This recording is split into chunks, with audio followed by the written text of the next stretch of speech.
Hello friends, good evening. आप सबको मैं इस चैनल पे स्वागत करके बता दूं, मेरा नाम है एडवोकेट अरुण कुमार तलवार या अरुण राज तलवार। इस चैनल पे मैं अपनी कुछ कहानियाँ पोस्ट करता हूँ और शुरू से मेरी आदत रही है कि मैं उन लोगों के संपर्क में रहूं जो कि चालबाजी से, भ्रष्टाचार से मुक्त है और जिनके विचार अच्छे हैं। तो ये मेरी कहानी उन दिनों की है जब मैं कॉलेज में नया नया पढ़ के बाहर निकला था, यानी कि अब मुझे अपना कैरियर चुनना था। मेरे पिताजी इंडियन आर्मी में ही थे और उनके साथ हम अलग अलग जगह रहे। शुरू से ही मुझे अपनी मम्मी को देख के रेडियो ट्रांजिस्टर सुनने का शौक़ लग गया था। तो मैं मोहम्मद रफ़ी, मुकेश, मन्ना डे, महेंद्र कपूर के, लता, आशा मंगेशकर वगैरह के गाने रोज़ पूरे प्रोग्राम के साथ गाता रहता था। एक दिन स्कूल में गाने का कंपटीशन हुआ तो मैं उसमें भाग लेने के लिए साथियों द्वारा और क्लास टीचर द्वारा मजबूर कर दिया गया, क्योंकि मैं कई बार गाना गाते हुए पकड़ा जाता था। रिसेस में खाना खाने के बाद एक कोने में हम लोग इकट्ठे होते थे और अंताक्षरी वाला करते थे। तो मेरे को उन दिनों उपकार फिल्म आई थी। मेरे पिताजी की पोस्टिंग पूना थी और वहाँ महेंद्र कपूर का गाया हुआ गाना मेरे देश की धरती सोना उगले, इसकी 2-3 महीने से प्रैक्टिस करता रहा मैं और एक फंक्शन में मैंने गाया। उसमें महाराष्ट्र के शिक्षा मंत्री भी आए थे हमारे स्कूल में। अब जब मैं अपने पिताजी के रिटायर होने के बाद अपने घर गाज़ियाबाद आया तो यहाँ भी कॉलेज वगैरह में मैं गाने के लिए स्टेज पे बुलाया जाता रहा। कभी कोई फंक्शन होता था, कभी किसी का बर्थडे होता था, तो बिना किसी बैंड के, आजकल तो करियोके वाला और एक कई सुविधाएं हो गई हैं, लेकिन तब ऐसा कुछ नहीं था। मुझे बिना म्यूज़िक के ही गाना पड़ता था। तो यहाँ जब मैं एमए करने के बाद, एलएलबी करने के बाद जब कॉलेज से निकला तो मजाक मजाक में, यारी दोस्ती में मेरे दोस्तों ने कहा कि तुम यार बॉम्बे जाओ और प्लेबैक सिंगर के लिए ट्राई करो यार, तुम गाना गाओगे तो लोग सोचेंगे मुकेश, महेंद्र कपूर, मन्ना डे, जिसके साथ तुम चाहोगे आवाज़ मिला के गा सकोगे।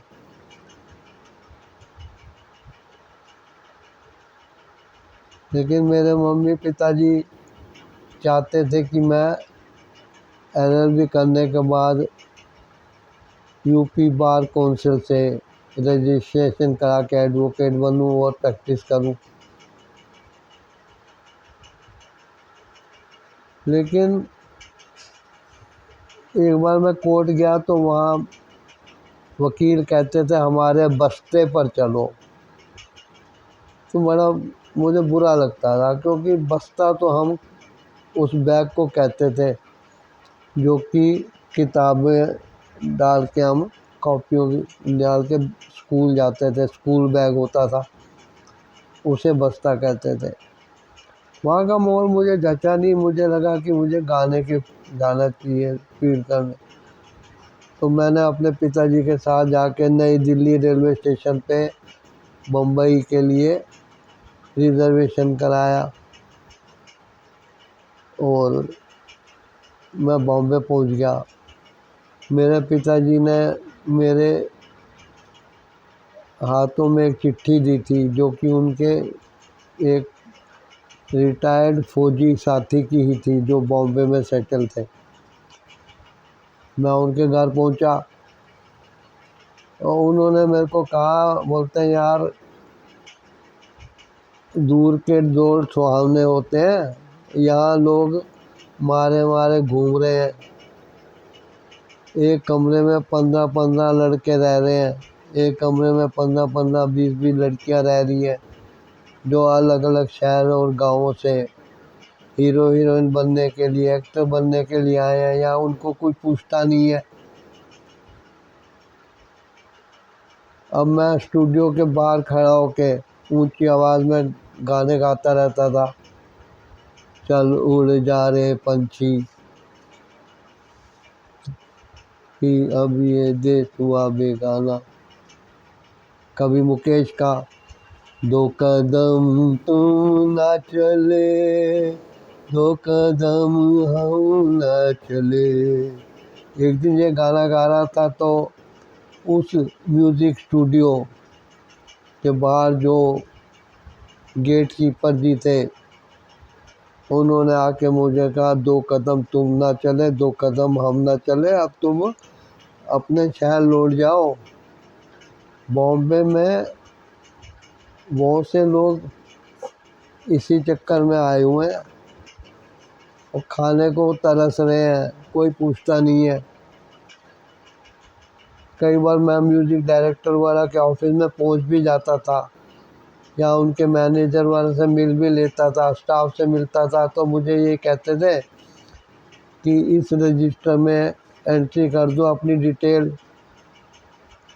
अब फ़ोन नंबर मैं कहाँ से देता। तो ऐसा तो था नहीं कि वो कोरियर भेजने का ज़माना होता।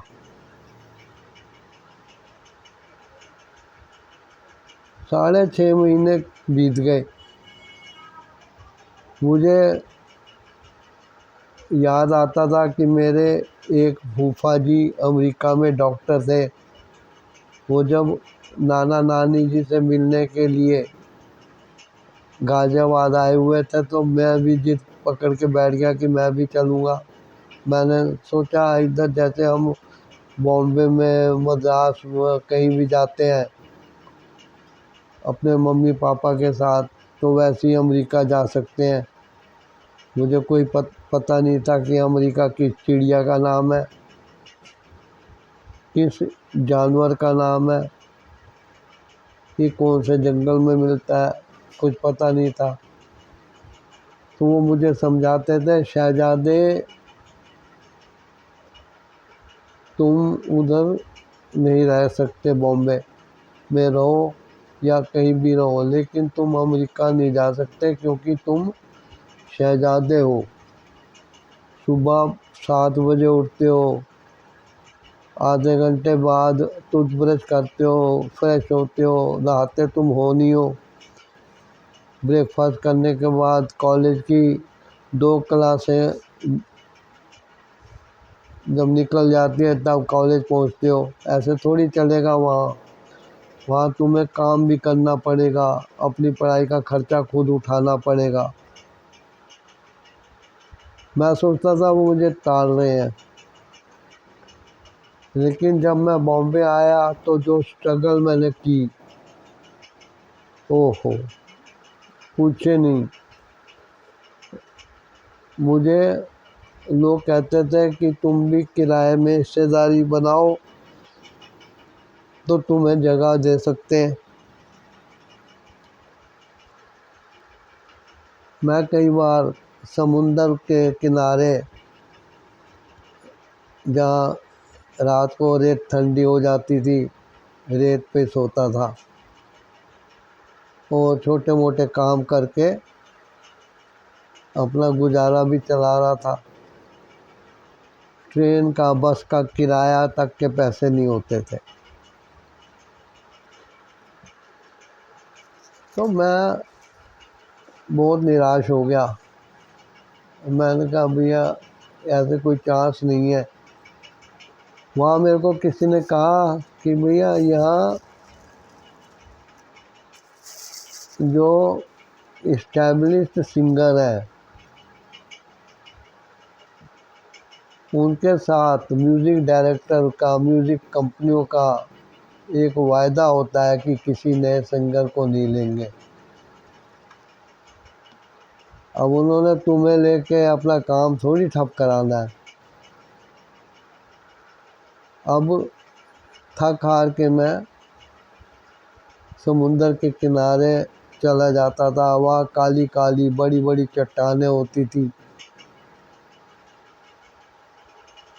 मैं चट्टानों पे आगे बढ़ता रहता था। कभी कभी कूद के पार करना पड़ता था, लेकिन ज़्यादा दूर नहीं जाता था। मैं वहाँ एक चट्टान को पसंद करके एक दिन उधर बैठा तो वहाँ मैंने देखा कि लेटने के लिए चट्टान काफ़ी अच्छी है, पीठ टिका के बैठने के लिए चट्टान बहुत अच्छी है, और वहाँ से शहर का नज़ारा भी देख सकते हैं और सामने उठती हुई लहरें भी देख सकते हैं। तो अब मैं कभी कभार म्यूज़िक डायरेक्टर के, कंपनियों के चक्कर काटता या निराश होकर उस चट्टान पे आके सो जाता था।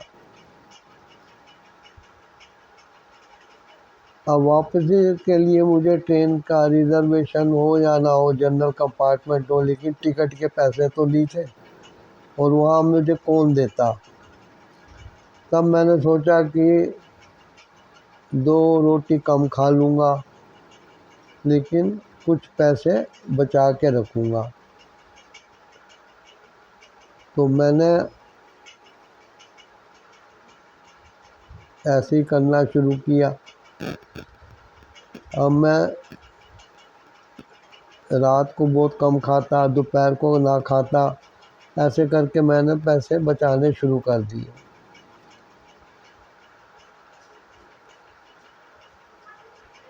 वहाँ आते आते मुझे ऐसे लगा कि मैं वहाँ सो जाया करूँ। तो मैं कई बार टेक लगा के पीछे की चट्टान पे आंखें बंद करके बैठ जाता था। एक दिन छपाक की आवाज़ हुई और कच्ची नींद में मैं उठा, क्योंकि मेरे ऊपर समुंदर का पानी छलक के आ गिरा था। मैंने एकदम घबरा के आंखें खोली तो देख के हैरान रह गया कि एक लड़की कमर तक पानी से निकली हुई मुझे देख रही थी। मैं बड़ा हैरान हुआ। मैंने कहा यार ये भी कोई हीरोइन वाला बनने के लिए आई होगी। मैंने कहा यार ये नहाने के लिए कपड़ों समेत समुंदर के पानी में उतर गई है, जबकि मैं चट्टानों से ऐसे कूदता हूँ कि पानी मेरे पे टच ना हो। थोड़ी देर बाद जब उस लड़की को लगा कि मैं उसे टकटकी लगा के देख रहा हूँ तो उसने डुबकी लगा ली। उसके बाद फिर एक जगह छपाक की आवाज़ हुई, पानी उछला तो देखा कुछ दूरी पर वो लड़की फिर निकल आई थी। उसके बाल ऐसे थे जैसे सुनहरे धागे हों। सूरज की रोशनी में उनमें एक चमक थी। ऊपर से गीले बाल और समुंदर में खड़ी हुई वो लड़की और आसमान से तपती धूप की चमक। उसके चेहरे पर सतरंगी आभा दिखाई देती थी।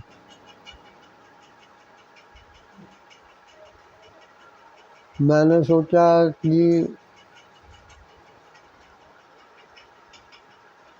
कोई हादसा, कोई अनहोनी ना हो जाए, तो मैं उठ के चल दिया। 2-3 दिन बाद फिर मैं उधर गया तो मैंने देखा वो पहले से ही एक चट्टान पे कमर तक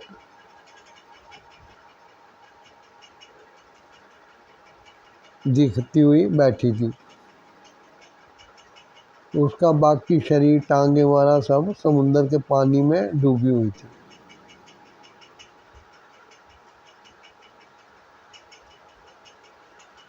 मैं उसी चट्टान पे बैठ गया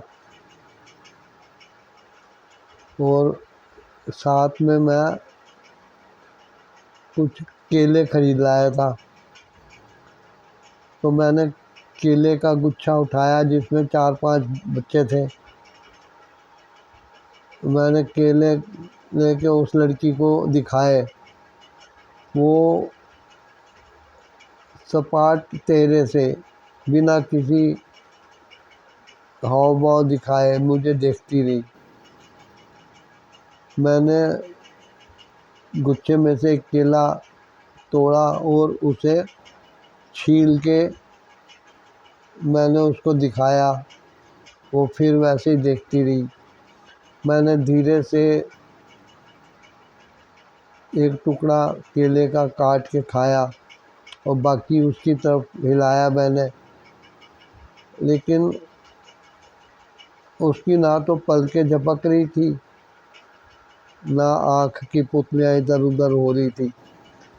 वो एक टकटकी लगाए मुझे देख रही थी। फिर अचानक वो पानी में गायब हो गई।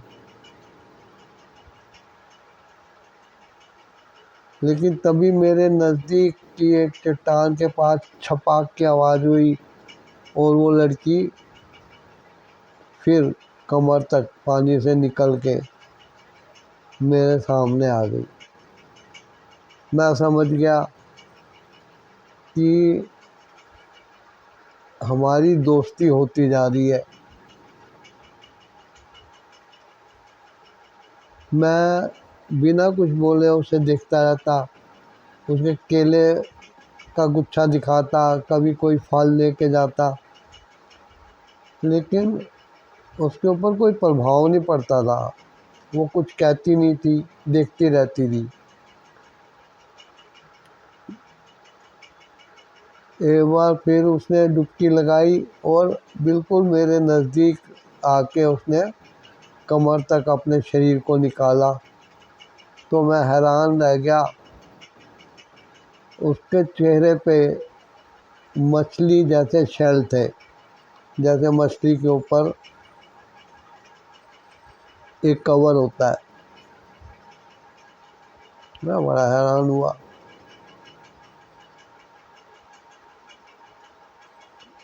मैंने एक केला छील के उसकी तरफ बढ़ाया। उसने चेहरा आगे किया और उसे जैसे उसने सूंघा। उसके नथुने, होंठ और शरीर की बनावट देख के मैं समझ गया कि ये तो कोई मनुष्य नहीं है, कहीं ये कोई मछली तो नहीं है। मन में मेरे विचार आया। अभी हम आए दिन इस तरीके से नज़दीक आते जा रहे थे। एक दिन वो लड़की एकदम जोर से लहरें मारती हुई उछली और पास की एक चट्टान पे आ गई। देख के मैं हैरान रह गया। अरे, इसका कमर से नीचे शरीर तो एक मछली जैसा है, वैसे ही पूंछ है, शरीर। और मैंने कहा यार, ये तो कोई जल परी लग रही है।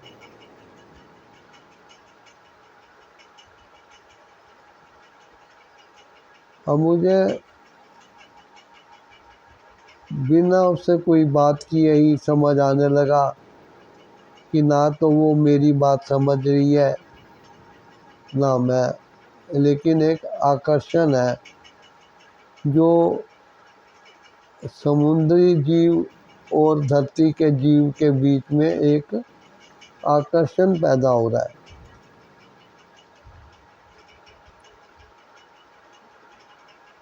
और आए दिन मैं उधर जाता था। मैंने ना तो ट्रेन की रिजर्वेशन का सोचा, ना अब काम पे जाता था, और जो पैसे मैंने जमा किए थे उसके मैं दर्जन केले खरीद के ले जाता था और वहाँ उसको दिखा दिखा के केले खाता था। हमारे बीच कोई बात नहीं होती थी।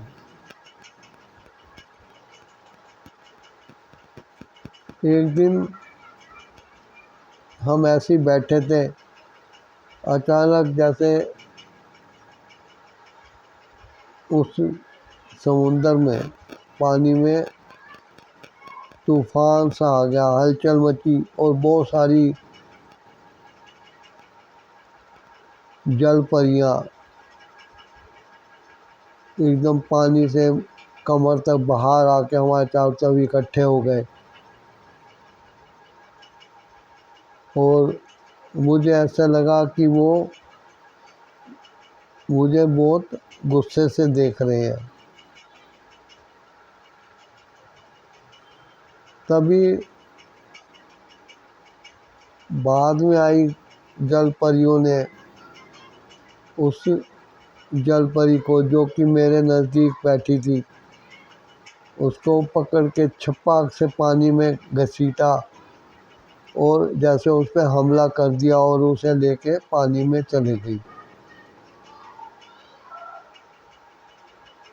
तब से कई दिन तक मैं वहाँ जाके बैठा रहा, लेकिन वो जल परी दोबारा आई नहीं। तो हो सकता है उसके समाज के लोगों ने उसकी इस हरकत को, कि वो एक मनुष्य के प्रति आकर्षक हो रही है और अपना जीवन बर्बाद कर देगी, क्योंकि यदि वो मेरे साथ आती है तो उसे पानी से निकलना पड़ेगा और जल ही जीवन है इन लोगों के लिए। मैं सोचने लगा कि उसके साथ क्या हुआ होगा, क्या उसे उन्होंने किसी कमरे में बंद कर दिया होगा या उसको कोई सजा दी होगी। कौन थी वो? अंदर ऐसा क्या संसार है जो हम लोगों के लिए अनजान है? धीरे धीरे धीरे धीरे धीरे धीरे उसका अक्स मेरे ऊपर से उतरता गया और मैंने एक दिन दिल्ली आने वाली ट्रेन बिना टिकट के पकड़ ली। रास्ते में मुझे टीटी ने बिना टिकट पाया। मेरे पास पैसे नहीं थे तो वो मुझे पकड़ के मैजिस्ट्रेट चेकिंग हो रही थी वहाँ ले गया, जिसने मुझे एक कारागार में डाल दिया। उसके बाद मैं बड़ी मुश्किल से सज़ा काट के बाहर निकला और फिर मैंने एक पुलिस वाले से उधार पैसे लिए थे और उसने मेरी टिकट और रिज़र्वेशन करा के दी थी और मुझे कहा था तुम शरीफ लगते हो और अगर तुम यहाँ से जाके कहीं सेटल नहीं होगे तो तुम गलत संपर्क में आके अपराधी भी बन सकते हो, इस चीज़ का ध्यान रखना। मैंने उसको धन्यवाद दिया और उसका नाम एड्रेस लेके मैंने उसको बाद में मनी ऑर्डर द्वारा वो रुपए वापस भेजे। तो ये बड़ी अजीब कहानी थी। वहाँ से आने के बाद फिर मैंने कोर्ट में जाना शुरू किया, बार काउंसिल से मेरा रजिस्ट्रेशन हुआ और धीरे धीरे मैं वकालत में सेटल होता गया। धन्यवाद। आशा करता हूँ ये कहानी आपको पसंद आई होगी। आप इस चैनल को सब्सक्राइब ज़रूर करिएगा, वीडियो को लाइक शेयर कमेंट करिए कि कहानी आपको कैसी लगी।